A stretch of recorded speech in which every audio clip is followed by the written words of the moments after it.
ನನ್ನ ಎಲ್ಲ ಆಧ್ಯಾತ್ಮಿಕ ಬಂಧುಗಳಿಗೆ ಪ್ರಣಾಮಗಳನ್ನು ಸಲ್ಲಿಸುತ್ತಾ ಸ್ಪಿರಿಚುವಾಲಿಟಿ ನಾಲೆಜ್ ಎಕ್ಸ್ ಯೂಟ್ಯೂಬ್ ಚಾನಲ್ಗೆ ಸ್ವಾಗತ. ಯಾರೆಲ್ಲ ಫಸ್ಟ್ ಟೈಮ್ ಆಗಿ ನಮ್ಮ ಚಾನಲನ್ನು ನೋಡ್ತಾ ಇದ್ದೀರೋ ಅವರೆಲ್ಲರೂ ಕೂಡ ಸಬ್ಸ್ಕ್ರೈಬ್ ಮಾಡಿಕೊಳ್ಳಿ. ನಮ್ಮ ಎಲ್ಲರ ಜೀವನದಲ್ಲಿ ನೆಮ್ಮದಿ, ಸಂತೋಷ, ವಿಶ್ವಾಸ, ನಂಬಿಕೆ, ಪ್ರೀತಿ, ಪ್ರೇಮ ಇವೆಲ್ಲವೂ ಬೇಕಾಗಿದೆ. ಇವತ್ತಿನ ದಿನ ಅವೆಲ್ಲ ಬೇಕಾದರೆ ರಾಜಯೋಗ ಮೆಡಿಟೇಷನ್ ಟೆಕ್ನಿಕ್ಗಳನ್ನು ನೋಡೋಣ ನಾವೆಲ್ಲರೂ. ರಾಜಯೋಗವು ಒಂದು ಪರಿಪೂರ್ಣ ಜೀವನದ ಕಲೆ ಮತ್ತು ವಿಜ್ಞಾನ ಆಗಿದೆ. ರಾಜಯೋಗದ ಅಭ್ಯಾಸಕ್ಕೆ ಪರಮಾತ್ಮನ ಸತ್ಯ ಪರಿಚಯವೇ ತಳಹದಿಯಾಗಿದೆ. ಇದರ ಅಡಿಪಾಯ ಏನಂದ್ರೆ, ಪರಮಾತ್ಮನ ಸತ್ಯ ಪರಿಚಯವನ್ನು, ನಿಜವಾದ ಸ್ವರೂಪವನ್ನು ಅರ್ಥ ಮಾಡಿಕೊಳ್ಳೋದು ಇದರ ಅಡಿಪಾಯವಾಗಿದೆ. ಆತ್ಮದ ಅಭಿಮಾನವು ರಾಜಯೋಗದ ಮೊದಲನೇ ಹಂತವಾಗಿದೆ. ನಾವೆಲ್ಲರೂ ಕೂಡ ದೇಹದ ಅಭಿಮಾನಿಗಳಾಗಿರ್ತೀವಿ. ದೇಹಕ್ಕಿರುವ ಸಂಬಂಧ, ದೇಹದ ಸೌಂದರ್ಯ, ಬಾಹ್ಯ ಸೌಂದರ್ಯವನ್ನು ಹೆಚ್ಚಿಸುತ್ತಲೇ ಇರುತ್ತವೆ. ಆದರೆ ಅದೇ ಬಾಹ್ಯ ಸೌಂದರ್ಯವನ್ನು ಬಿಟ್ಟು ಅಂತರ್ಮುಖವಾಗಿ ಅಂತರಂಗದಲ್ಲಿ ನಮ್ಮನ್ನು ನಾವು ನೋಡುತ್ತಾ ಅಂದರೆ ಆತ್ಮದ ಅಭಿಮಾನವನ್ನು, ಆತ್ಮದ ಬಗ್ಗೆ ತಿಳಿದುಕೊಳ್ಳುತ್ತಾ, ವೀಕ್ಷಿಸುತ್ತಾ ಆತ್ಮದ ಅರಿವು ಉಂಟಾಗುತ್ತಲೇ ನಮಗೆ ಆತ್ಮಾಭಿಮಾನವು ತಿಳಿಯುತ್ತದೆ.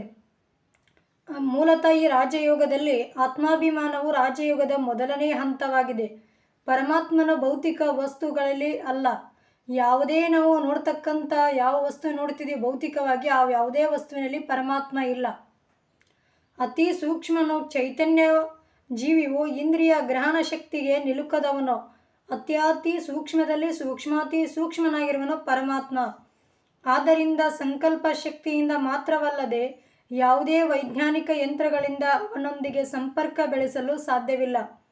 ಈ ಸಂಕಲ್ಪ ಶಕ್ತಿಯ ಆರಾಧದಿಂದ ನಾವೇನಾದರೂ ಸಂಕಲ್ಪ ಮಾಡಿದ್ದೀವಿ, ಇದೇ ಕಾರ್ಯ ನಮ್ಮಲ್ಲಿ ಈ ಸಮಯಕ್ಕೆ ಆಗಬೇಕೆಂದ ಸಂಕಲ್ಪ ಮಾಡಿದಾಗ ಅದು ರಾಜಯೋಗ ಮೆಡಿಟೇಷನ್ ಪ್ರಾಕ್ಟೀಸ್ ಮಾಡೋದರಿಂದ ಆಗುತ್ತದೆ. ಪರಂಧಾಮದಲ್ಲಿರುವ ಪರಮಾತ್ಮನೊಂದಿಗೆ ಕಡಿದು ಹೋದ ಸಂಬಂಧವನ್ನು ಪುನಃ ಸ್ಥಾಪನೆ ಮಾಡುತ್ತೇವೆ.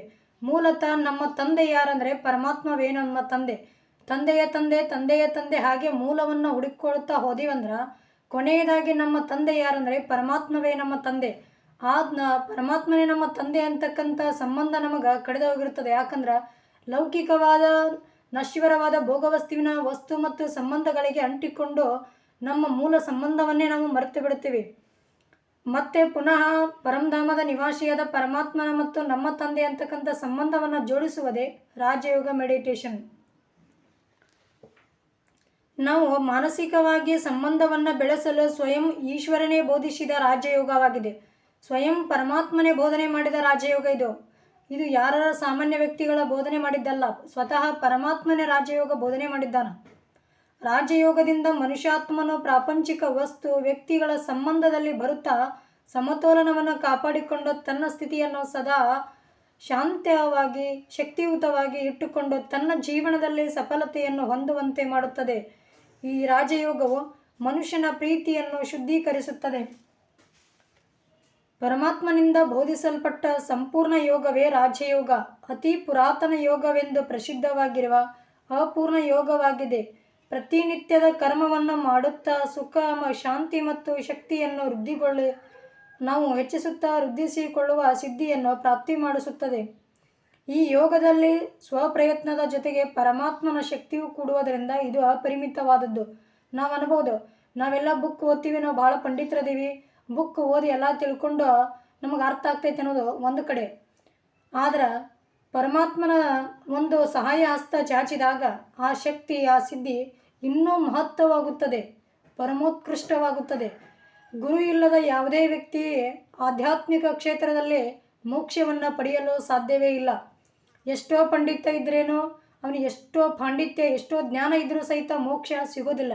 ಮೋಕ್ಷ ಸಿಗಬೇಕಾದ್ರೆ ಗುರುವಿನ ಕರುಣೆ, ಗುರುವಿನ ಮುಖ ಇಂದ ವಾಣಿ ಬರಬೇಕು, ಅಂದಾಗ ಮಾತ್ರ ನಮಗೆ ಮೋಕ್ಷ ಸಿಗುತ್ತದೆ.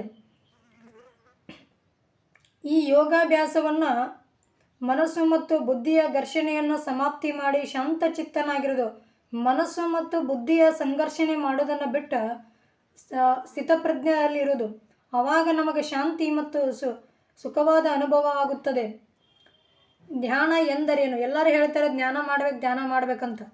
ಧ್ಯಾನ ಅಥವಾ ಮೆಡಿಟೇಷನ್ ಎಂದರೇನು? ಇದನ್ನು ಸಹಜವಾಗಿ ನಾವು ಮಾಡಬಹುದೇ ಎನ್ನುವ ಪ್ರಶ್ನೆ ಎಲ್ಲರಿಗೂ ಉತ್ಪನ್ನವಾಗುತ್ತದೆ. ಮೆಡಿಟೇಷನ್ ಮೆಡಿರಿ ಎಂಬ ಲ್ಯಾಟಿನ್ ಶಬ್ದದಿಂದ ಬಂದಿದೆ. ಮೆಡಿರಿ ಮೀನ್ಸ್ ಟು ಹಿಲ್, ಗಾಯವನ್ನು ಗುಣಪಡಿಸಬೇಕಾಗಿದೆ. ಈ ಸಮಯದಲ್ಲಿ ಗಾಯ ಮನಸ್ಸಿನ ಮೇಲೆ ಆಗಿದೆ. ಕೋಪ, ಸಿಟ್ಟು, ಒತ್ತಡ, ಬೇಜಾರು, ಜಿಗುಪ್ಸೆ ಇವೆಲ್ಲ ನೋವುಗಳನ್ನು ಗುಣಪಡಿಸಬೇಕಾಗಿದೆ. ತಾನೇ ಮೆಡಿಟೇಷನ್ ಮಾಡುವ ಸಹಜ ವಿಧಾನ ಯಾವುದು? ವಿಧಿ ಸರಿಯಾಗಿದೆ ಎಂದು ನಮ್ಮನ್ನು ನಾವು ಪರೀಕ್ಷಿಸಿಕೊಳ್ಳಬೇಕು. ಆವಾಗ ವ್ಯಾಲ್ಯುವೇಷನ್ ಮಾಡ್ಕೋಬೇಕು ನಮ್ಮನ್ನು ನಾವು. ಅಂದಾಗ ನಾವು ಯಾವ ಹಂತದಲ್ಲಿದ್ದೀವಿ ಮೆಡಿಟೇಷನ್ ಮಾಡೋದ್ರಲ್ಲಿ ಎಂದು ಗೊತ್ತಾಗ್ತದೆ. ಮೆಡಿಟೇಷನ್ ಮಾಡುತ್ತಿರುವುದರಿಂದ ವಿಧಿ ಸರಿ ಇದ್ದರೆ ನಮ್ಮ ಮನೋವೃತ್ತಿ ಪೂರ್ತಿಯಲ್ಲಿ ಬದಲಾವಣೆಯಾಗಿ ಬಿಡುತ್ತದೆ. ನಾವು ಮಾಡ್ತಕ್ಕಂಥ ರಾಜಯೋಗದ ಮೆಡಿಟೇಷನ್ ಸರಿಯಾಗಿದ್ದರೆ ನಮ್ಮ ಮನಸ್ಥಿತಿ ಪ್ರಶಾಂತವಾಗಿ ಮೊದಲಿನ ಎಲ್ಲ ರಾಗದ್ವೇಷಗಳನ್ನು ಮರೆತು ಶಾಂತ ಸ್ವರೂಪದ ಮನಸ್ಥಿತಿ ಬಂದುಬಿಡ್ತದೆ. ಆವಾಗ ನಮಗೆ ಅನ್ನಿಸ್ತದೆ ರಾಜಯೋಗ ಮೆಡಿಟೇಷನ್ ಉಪಯುಕ್ತವಾಗಿದೆ ನಮ್ಮ ಜೀವನದಲ್ಲಿ ಅಂತೇಳಿ. ಕೋಪ ಸ್ವಲ್ಪ ಕಡಿಮೆ ಆಯಿತು, ಪುನಃ 4 ದಿನಗಳ ನಂತರ ಮತ್ತೆ ಜಾಸ್ತಿ ಆಯ್ತಂದ್ರೆ ಗಾಯ ಬರೀ ಮೇಲ್ಮೇಲೆ ಸರಿ ಹೊಂದಂತಾಗುತ್ತದೆ. ಹಂಗೆ ಇರ್ತದೆ ಒಳಗಡೆ. ಮೆಡಿಟೇಷನ್ ಮಾಡುತ್ತಿರುವ ವಿಧಿ ಸರಿಯಾಗಿದ್ದರೆ ಮನಸ್ಸಿನ ಗಾಯಗಳು ಪೂರ್ಣ ರೂಪದಲ್ಲಿ ವಾಸಿಯಾಗಬೇಕು ಮತ್ತು ಅದನ್ನು ಬುಡದಿಂದ ಕಿತ್ತು ಒಗಿಬೇಕಾದ್ರೆ ಇನ್ನೂ ಆಳವಾಗಿ ನಾವು ರಾಜಯೋಗ ಮೆಡಿಟೇಷನನ್ನು ತಿಳಿದುಕೊಂಡು ಜ್ಞಾನ ಮಾಡಲೇಬೇಕು. ರಾಜಯೋಗವನ್ನು ಯಾವ ರೀತಿ ಮಾಡೋದು? What is Rajayoga meditation technique? ಯೋಗ ಎಂದರೆ ಸಂಪರ್ಕ, ಜೋಡಣೆ, ಸಂಬಂಧ. ಅಂದರೆ ಆತ್ಮ ಮತ್ತು ಪರಮಾತ್ಮನ ಸಂಬಂಧವನ್ನು ಜೋಡಿಸುವುದೇ ರಾಜಯೋಗದ ಮೂಲ ಉದ್ದೇಶ. ಉದಾಹರಣೆಗೆ ಇಲ್ಲಿ ಕುಳಿತಿದ್ದಂತೆಯೇ ಯಾರನ್ನೊಬ್ಬ ನಾವಿಲ್ಲಿ ಧ್ಯಾನಕ್ಕೆ ಕುಂತಿರ್ತೀವಿ. ಯಾವುದೋ ವ್ಯಕ್ತಿಯ ನೆನಪು ಮಾಡುತ್ತಾ ನೆನಪಿನಲ್ಲಿ ಮುಳುಗಿ ಹೋಗಿಬಿಡ್ತೀವಿ. ಎದುರುಗಡೆ ಯಾರು ನಡೆದು ಹೋದರು, ಯಾರು ಬಂದರು, ಏನು ಕೇಳಿದರೂ ನಮಗೆ ಅರ್ಥನೇ ಆಗೋದಿಲ್ಲ. ಅದು ಅಷ್ಟು ಮನಸ್ಸಿನಲ್ಲಿ ಉಳಿಯುವುದಿಲ್ಲ. ಯಾಕಂದರೆ ನಾವು ಜ್ಞಾನ ಮಾಡುತ್ತಿರ್ತೀವಿ ಅನ್ನುವುದು ಸಹ ಗೊತ್ತಾಗುವುದಿರೋದಿಲ್ಲ. ನೀವು ಊಟ ಮಾಡುತ್ತಾ ಇರ್ತೀರಿ, ಉಪ್ಪು ಹಾಕಿದಾರೋ ಇಲ್ಲೋ ಗೊತ್ತಾಗೋದೇ ಇಲ್ಲ ನಿಮಗೆ. ನೆನಪಿನಲ್ಲಿ ಇಷ್ಟು ಮುಳುಗಿ ಹೋಗ್ತೀರಿ. ಎಲ್ಲರೂ ಇವರ ಯೋಗ ಎಲ್ಲೋ ಇದೆ, ಸಂಪರ್ಕ ಭಾಳ ಗಟ್ಟಿಯಾಗಿದೆ ಅಂತ ತಮಾಷೆ ಮಾಡ್ತಾರೆ. ಯೋಗ ಅಂದ್ರೆ ಸಂಬಂಧದ ಜೋಡಣೆ. ಆವಾಗ ನಮ್ಮ ಮನಸ್ಸಿನಲ್ಲಿ ನಶ್ವರವಾದ ಭೋಗ ವಸ್ತುವನ್ನು ಇಟ್ಟುಕೊಳ್ಳೋದಕ್ಕಿಂತ ಶಾಶ್ವತವಾದ ಪರಮ ಸತ್ಯದ ಜ್ಞಾನವನ್ನು ಸ್ಮರಣೆ ಮಾಡುತ್ತಾ ಜ್ಞಾನಕ್ಕೆ ಕುಂತ್ರ ರಾಜಯೋಗ ಇನ್ನೂ ಉತ್ತಮ ಫಲಿತಾಂಶ ಕೊಡುತ್ತದೆ ನಮಗೆ. ರಾಜಯೋಗ ಎಂದರೆ ಶ್ರೇಷ್ಠಾತಿ ಶ್ರೇಷ್ಠನ ಜೊತೆ ಯೋಗ. ಸರ್ವಶ್ರೇಷ್ಠ ಯೋಗ ಅಥವಾ ಸರ್ವಶ್ರೇಷ್ಠನಾದ ಪರಮಾತ್ಮನ ಜೊತೆಯಲ್ಲಿ ಸಂಬಂಧ. ಆತ್ಮನ ಸಂಬಂಧ ಪರಮಾತ್ಮನ ಜೊತೆಯಲ್ಲಿ ಜೋಡಣೆಯಾಗುವುದನ್ನು ರಾಜಯೋಗ ಎನ್ನಲಾಗುತ್ತದೆ. ಈ ರಾಜಯೋಗದಿಂದ ನಮ್ಮ ಮೇಲೆ ನಾವು ನಿಯಂತ್ರಣ ಮಾಡುವುದನ್ನು ಕಲಿಯುತ್ತೇವೆ. ಇದು ಅಂದರೆ ಯಾವಾಗ ನಾವೇ ರಾಜಯೋಗ ಮೆಡಿಟೇಷನ್ ಮಾಡ್ತೀವಿ ಆವಾಗ ನಾವು ಹೇಳ್ದಂಗೆ ನಮ್ಮ ಮನಸ್ಸು ಕೇಳ್ತದೆ. ಇಲ್ಲ ಅಂದ್ರೆ ನಾವು ಮನಸ್ಸು ಹೇಳ್ದಂಗೆ ನಮ್ಮ ಜೀವನ ನಡೆಸಬೇಕಾಗ್ತದೆ. ಅದು ಅತಂತ್ರದ ಜೀವನ. ನಾವು ಹೇಳ್ದಂಗೆ ನಮ್ಮ ಜೀವನ ಕೇಳಬೇಕು. ಯಾಕಂದರೆ ಗುರಿ, ದಾರಿ, ಮಾರ್ಗ ಸ್ಪಷ್ಟತೆ ಇರೋದು ನಮಗೆ, ಮನಸ್ಸಿಗಲ್ಲ. ಈ ರಾಜಯೋಗದಿಂದ ನಮ್ಮ ಮೇಲೆ ನಮಗೆ ನಿಯಂತ್ರಣ ಎಷ್ಟು ಸಂಪೂರ್ಣ ಹಿಡಿತ ಬಂದು ಬಿಡ್ತದೆ. ನಾವು ಹೇಳಿದರೆ ಮಾತ್ರ ಮನಸ್ಸಿಗೆ ಹೆಂಗೆ ಹೇಳ್ತೀವಿ ಹೆಂಗೆ ನಾವು ರಿಮೋಟ್ ಕಂಟ್ರೋಲ್ ಮಾಡ್ತೀವಲ್ಲ ಆ ರೀತಿ ನಮ್ಮ ಮನಸ್ಸು ಕಂಟ್ರೋಲ್ ಮಾಡ್ಬೇಕು ನಾವು. ಇದುವರೆಗೂ ನನ್ನ ಮನಸ್ಸು ನಿಯಂತ್ರಣದಲ್ಲಿರಲಿಲ್ಲ. ರಾಜಯೋಗ ಮೆಡಿಟೇಷನ್ ಮಾಡುತ್ತಾ ರಾಜಯೋಗ ಮೆಡಿಟೇಷನಿಂದ ನನಗೆ ಬಹಳ ಉಪಯುಕ್ತವಾಗಿದೆ.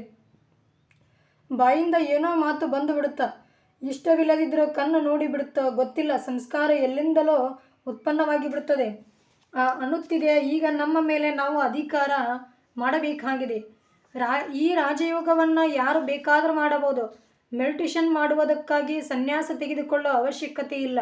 ಪರಿವಾರ, ಕೆಲಸ, ಕಾರ್ಯ, ವ್ಯವಹಾರಗಳನ್ನು ಸಂಭಾಳಿಸುತ್ತಾ ದಿನದಲ್ಲಿ ಅರ್ಧ ಗಂಟೆ ಅಥವಾ 1 ಗಂಟೆ ಸಮಯವನ್ನು ನಾವು ರಾಜಯೋಗ ಮೆಡಿಟೇಷನ್ಗಾಗಿ ತೆಗೆದಿಟ್ಟು ಅಭ್ಯಾಸ ಮಾಡಬೇಕಾಗುತ್ತದೆ. ಇದು ಸಕಾರಾತ್ಮಕ ಜೀವನ ಶೈಲಿಯಾಗಿದೆ. ಪರಿಸ್ಥಿತಿಗಳು ಲೆಕ್ಕಿಸದೆ ನಮ್ಮ ಸ್ಥಿತಿಯನ್ನು ಕಾಪಾಡಿಕೊಳ್ಳೋದಕ್ಕೆ ಸಾಧ್ಯವಾಗುವಂಥ ಜೀವನ ಶೈಲಿ. ಇವತ್ತಿನ ದಿನ ಯಾವಾಗ ಯಾವ ರೋಗ ಬರ್ತದ, ಯಾವಾಗ ಒಂದು ಅಂತಾರಾಷ್ಟ್ರೀಯ ಮಟ್ಟದಲ್ಲಿ ಯುದ್ಧಗಳಾಗ್ತಾವಂತ ಗೊತ್ತಿಲ್ಲ, ಯಾವಾಗ ಬಾಂಬುಗಳ ಸ್ಫೋಟ ಮಾಡ್ತಾರಂತ ಗೊತ್ತಿಲ್ಲ. ಈ ಒಂದು ಇಂಥ ಒಂದು ಅನಿರೀಕ್ಷಿತ ಜೀವನದ ಶೈಲಿಯಲ್ಲೇ ನಾವಿರುವಾಗ ಮೂಲ ಸ್ವರೂಪದ ಜ್ಞಾನವನ್ನು ಪಡೆದುಕೊಂಡು ಮೆಡಿಟೇಷನ್ ಮಾಡುತ್ತಾ ನಾವು ಶಾಂತಿ, ಸಮಾಧಾನ ಪಡೆಯುವುದು ಇವತ್ತಿನ ದಿನಮಾನಗಳಲ್ಲಿ ಬಹಳ ಮುಖ್ಯವಾಗಿದೆ. ಪರಿಸ್ಥಿತಿಯಿಂದ, ಮನೆಯಿಂದ ಸನ್ಯಾಸ ತೆಗೆದುಕೊಳ್ಳುವುದಲ್ಲ, ನಮ್ಮ ದೌರ್ಬಲ್ಯಗಳನ್ನು, ಕೆಟ್ಟತನಗಳನ್ನು ತ್ಯಜಿಸಬೇಕಾಗಿರುವುದೇ ಹೊರತು ಜನಗಳನ್ನ ಒಂಟಿಯಾಗಿ ಕೋಪ ಬರುವಂತೆ ಮಾಡುವುದಲ್ಲ ರಾಜಯೋಗದ ಮೆಡಿಟೇಷನ್ ಉದ್ದೇಶ.